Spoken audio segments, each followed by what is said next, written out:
दोस्तों नमस्कार। 16 जनवरी से भारत में कोविड की वैक्सीन का लगना शुरू हो चुका है।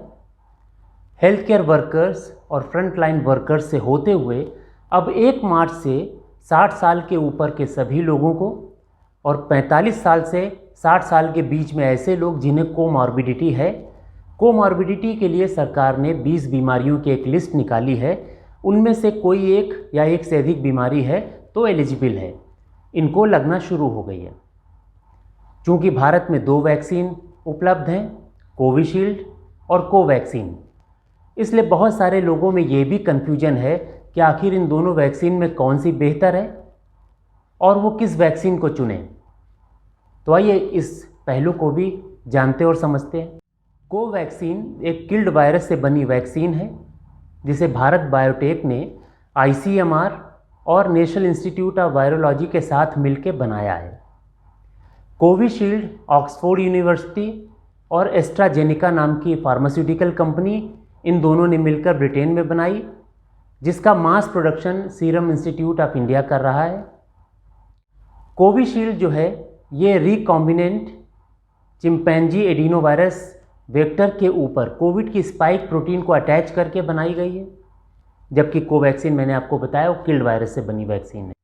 किसी भी वैक्सीन को जांचने और परखने के बहुत सारे पहलू हो सकते हैं, लेकिन अगर सरल भाषा में आपको समझाने के लिए बताऊं तो 3 चीज़ें बहुत ज़रूरी हैं। पहली है सेफ्टी, यानी कि वैक्सीन अगर मुझे लगाई जाए तो क्या ये मेरे लिए जानलेवा हो सकती है, क्या ये मुझे गंभीर बीमारियां कर सकती है। तो जहाँ तक सेफ्टी की बात है, कोवैक्सीन और कोविशील्ड दोनों इस मानक पर पूरी तरह से खरी उतरी हैं। दूसरी प्रॉपर्टी होती है इम्यूनोजेनिसिटी। इसका मतलब ये होता है कि अगर शरीर में वैक्सीन जब जाती है तो इसके अगेंस्ट हमारे शरीर का इम्यून रिस्पॉन्स कितना होता है। अगर इम्यून रिस्पॉन्स कम है तो वैक्सीन कम इफ़ेक्टिव है, इम्यून रिस्पॉन्स बॉडी का बहुत ज़्यादा है तो वैक्सीन इफ़ेक्टिव है। लकीली इन दोनों वैक्सीन की इम्यूनोजेनिसिटी बहुत बेहतर है, यानी कि शरीर इसके अगेंस्ट रिस्पॉन्स बहुत अच्छी तरह से करता है। और तीसरा जो इम्पॉर्टेंट पॉइंट है वो है एफिकेसी।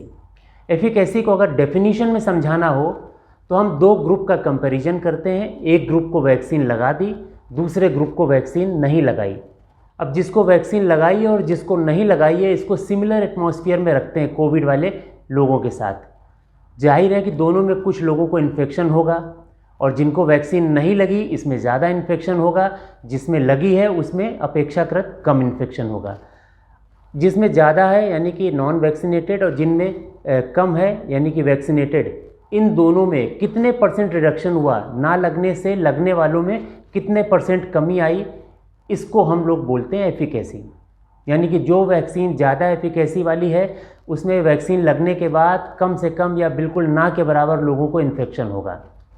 तो एफिकेसी के पॉइंट ऑफ व्यू से कोवैक्सीन का अभी रिज़ल्ट पिछले हफ्ते आया। इसका फर्स्ट इंटरिम रिज़ल्ट निकला है जिसमें कंपनी ने बताया कि करीब 81% इसकी एफिकेसी आई है। अब कोविशील्ड की बात करें तो कोविशील्ड के 2 अलग अलग ट्रायल हुए। एक ट्रायल में उन्होंने डोज 0.5 ml और 1 ml दी, दूसरे ट्रायल में उन्होंने दोनों डोज को 1 ml 1 ml ही रखा। 0.5 और 1 ml में उनकी एफिकेसी 90% आई और जिसमें 1 ml और 1 ml वाली डोज दी गई थी उसमें उनकी एफिकेसी 62% आई। तो एवरेज करीब 71% है। कोवैक्सीन का फाइनल रिजल्ट आना बाकी है। उम्मीद है कि 80% से ऊपर भी जा सकती है, थोड़ा नीचे भी हो सकती है, लेकिन WHO ने 50% से ऊपर वाली सारी वैक्सीन को प्रभावी माना है। तो उस क्राइटेरिया पे ये दोनों वैक्सीन खरी उतरी हैं। अभी 2 नए वेरिएंट दुनिया में है, बड़ी चर्चा में है, यूके वेरिएंट और अफ्रीका का वेरिएंट। यूके वेरिएंट की बात करें तो ये दोनों वैक्सीन उसके ऊपर भी प्रभावी हैं। अफ्रीकन वेरिएंट की बात करें तो कोविशील्ड उसके ऊपर केवल 10% प्रभावी है और कोवैक्सीन का अभी ट्रायल होना बाकी है। ये दोनों वैक्सीन डेल्ट्रॉइड में इंट्रामस्कुलर इंजेक्शन के द्वारा दी जाती हैं। दोनों वैक्सीन्स को रेफ्रिजरेटर में 2 से 8 डिग्री टेम्परेचर में स्टोर करके रख सकते हैं, तो इनके ख़राब होने या नष्ट होने का भी खतरा बहुत कम है और भारत जैसे देश में बड़ी उपयुक्त हैं। कोविशील्ड को इमरजेंसी यूज ऑथराइजेशन मिला है, WHO ने भी इसको अप्रूवल दे दिया है और कोवैक्स नाम के प्रोग्राम के तहत दुनिया के 145 देशों में या तो पहुंच गई है या पहुंचाई जा रही है। दूसरी तरफ कोवैक्सीन है, इसको रिस्ट्रिक्टेड यूज मिला है और ब्राज़ील ने इसकी 4 मिलियन डोज अभी ले ली हैं। कंपनी का दावा है कि करीब करीब 40 और देश उसके संपर्क में हैं।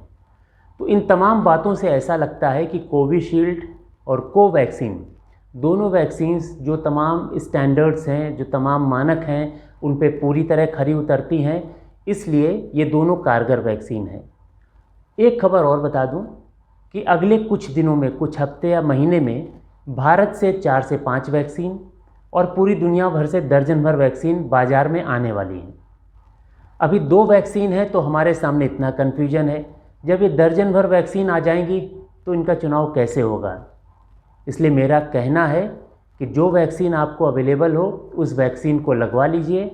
इफ़ एंड बट का यहाँ पे कोई सवाल नहीं बचता है। ये सब ट्रायल एंड टेस्टेड वैक्सीन्स हैं, सेफ़ हैं और प्रभावी भी हैं। अब तमाम लोगों को लग चुकी हैं तो इनके रिज़ल्ट्स भी आ गए हैं और इनके रिज़ल्ट सब बेहतर आए हैं और जो सोचा गया था वैसे ही आए हैं। अगर हम इफ़ और बट करते रहे, सवाल पे सवाल उठाते रहे, तो ऐसा ना हो कि वैक्सीन की ट्रेन छूट जाए। दोस्तों, अगर आपको ये वीडियो पसंद आए तो इसे लाइक करिए, शेयर करिए और साथ साथ मेरे चैनल को भी सब्सक्राइब करिए।